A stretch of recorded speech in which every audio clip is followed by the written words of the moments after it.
So you've got this great Bud Not Buddy essay going for you. You've got 3 paragraphs all about how Bud, Steve Jobs, and Barack Obama use their rules to improve their lives or the life of others. What we're going to talk about today is how to write an awesome introduction to this essay. So I borrowed this essay from somebody, and I'm just going to use it as my example. But a couple of things I want to point out before we go into how to write an introduction is just some important things to remember about an introduction. So your introduction paragraph really serves 2 purposes. It should get the reader's interest so that he or she will want to read more. Especially keep in mind your audience. If you're writing this essay for me, I'm reading 60 of these essays. So you want to make yours not just another essay saying the same things that your classmates saying. You want to try to do something that makes yours stand out and makes it more interesting. The second thing an introduction paragraph does is it should let the reader know what the writing is going to be about, but there is a very, very fine line in doing that because you should not explicitly tell your reader what you're going to do. Like if you're saying anything like, in this paper I will, or the purpose of this essay is to, no, wrong. And I wish you could see my hands right now because I'm making a big red X. You do not want to tell your reader, this is what you're going to read about. What you need to do is what this bullet point says here. Get into the topic and let your reader perceive your purpose in the topic sentence of your beginning paragraph. That's just a fancy way of saying just get into what you're going to talk about. You don't need to announce what you're going to talk about. Just get started. So I wanted to point that out for you. So back up to this first one here. Get the reader's interest so he or she will want to read more. So I found a website that does a great job of giving suggestions of how to start your essay. I'm going to post this link in Google Classroom tomorrow in class, but basically there's a few different ways you can start your essay. The most important thing you're looking for is something called a hook. A hook is like a fishing hook. It gets your reader interested and hooks them into your essay. So for many writers, the first sentence of the essay is actually one they've been working on and polishing. It's like a first impression, like your first day of school. You want to make sure that you make a good impression. So you can think of your first sentence in your essay that way also. All right, so how do we start this introduction paragraph? Here are some suggestions. You could start your essay with a question. So think of some sort of question related to our topic, and your introduction paragraph could be like that. So let me go back over here. I'm going to start writing some examples here. So we are now thinking of different hooks to start your essay. Okay, so the first one is you could start with a question. So like, for example, you might say, do you have rules you live your life by? That's a question you could start your essay with, and it's on topic. You could also say something like, did you know the President of the United States has rules he suggests kids follow? I don't know, that one's not as good. But if you think about it and you think of a question that would be a really interesting way to start your essay, go for it. Okay, then back over here to these examples. A second way you could start is with an interesting or little known fact. This example gives, as a young child, Charles Dickens was forced to work in a shoe polish factory, blah, blah, blah, blah. It's easy to find an interesting fact to use as a starting point for your report or for your essay. You can find a biography of your author and a life experience. You could do either of those things if you wanted to. An interesting fact is a second way you could start your essay. You may say something like, oh, I don't know. Bud Not Buddy is a novel that takes place during the Great Depression when over 15 million children were without parents. I completely made that fact up just now, but I mean that would be an interesting fact. What I could just Google the Great Depression and how many orphan children there were, and I could include that fact in my introduction sentence. Don't do what I did and just make up information. No making stuff up like I did.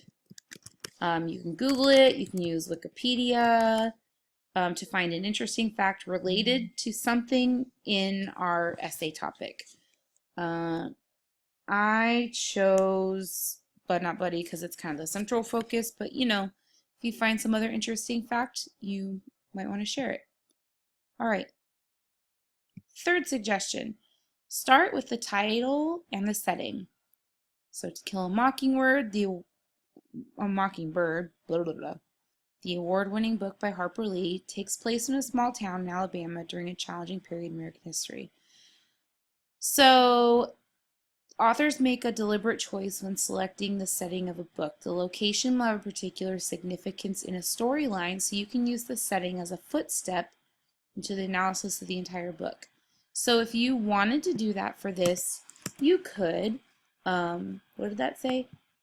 Start with the title and the setting. Title and setting. So title and setting are both very important to Bud Not Buddy. It's a historical fiction book, and the Great Depression is a huge part of the book itself. We spend a lot of time talking about why it's so important. If you do start with this kind of sentence about the Great Depression, or actually you're going to do title and setting, so you're going to say, Bud Not Buddy is a novel that takes place during the Great Depression, or let's say the year, in 1930 during the Great Depression. Okay, one thing, if you do decide to use an introduction sentence like this, title and setting, you still need to make sure that your couple sentences from now, you're making the connection of the rules, because this website's talking about book reports.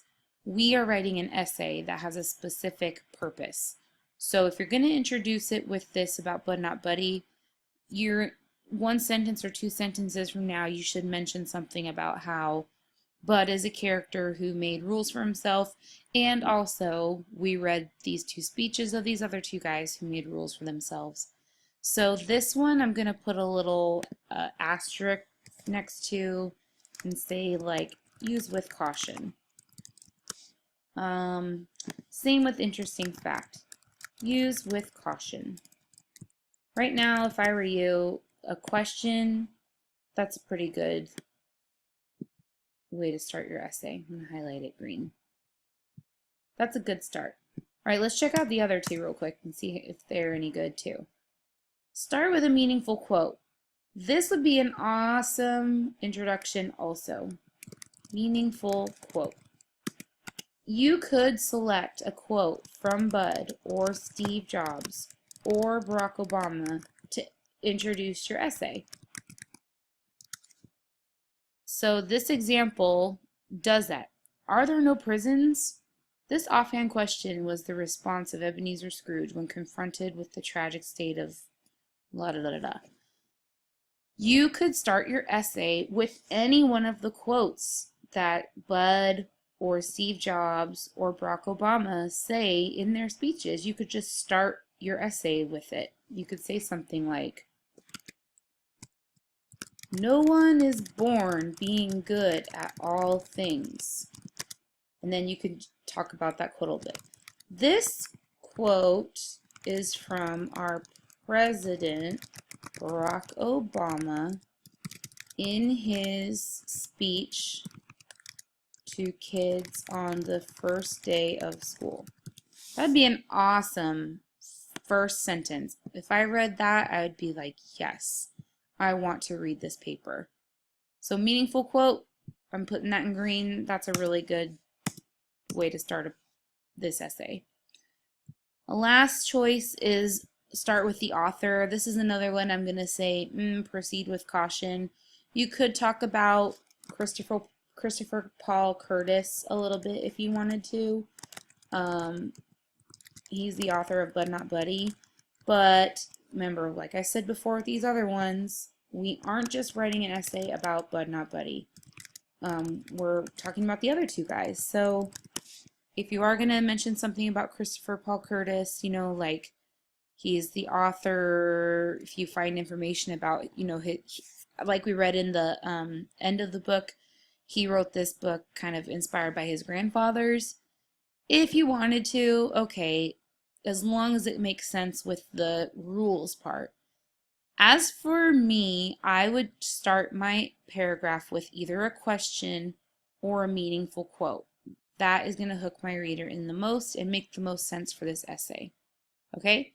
So this stuff that I wrote here, you do not need to put this on your paper. This is just information I wanted to show you.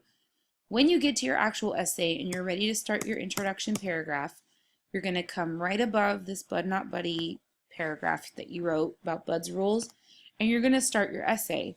So your first sentence is going to be your hook. That's sentence number 1.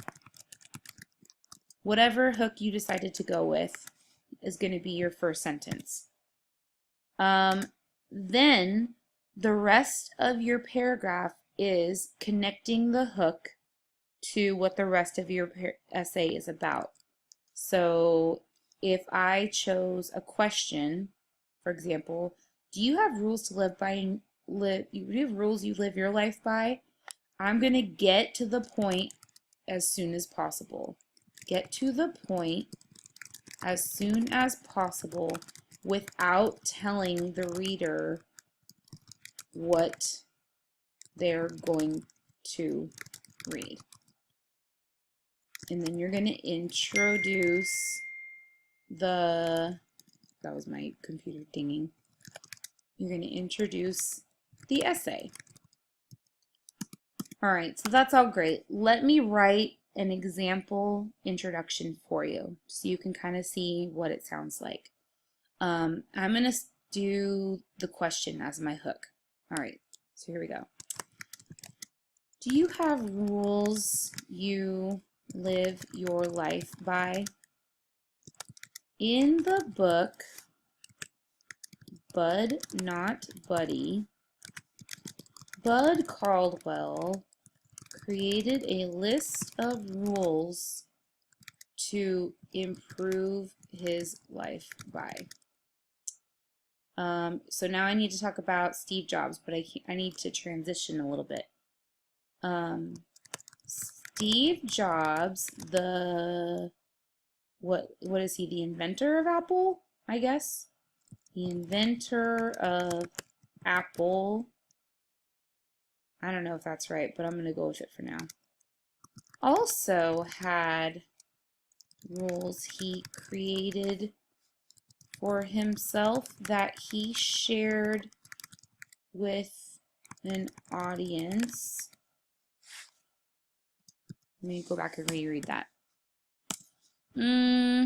Steve Jobs, the inventor of Apple, also had rules he created for himself that he shared with an audience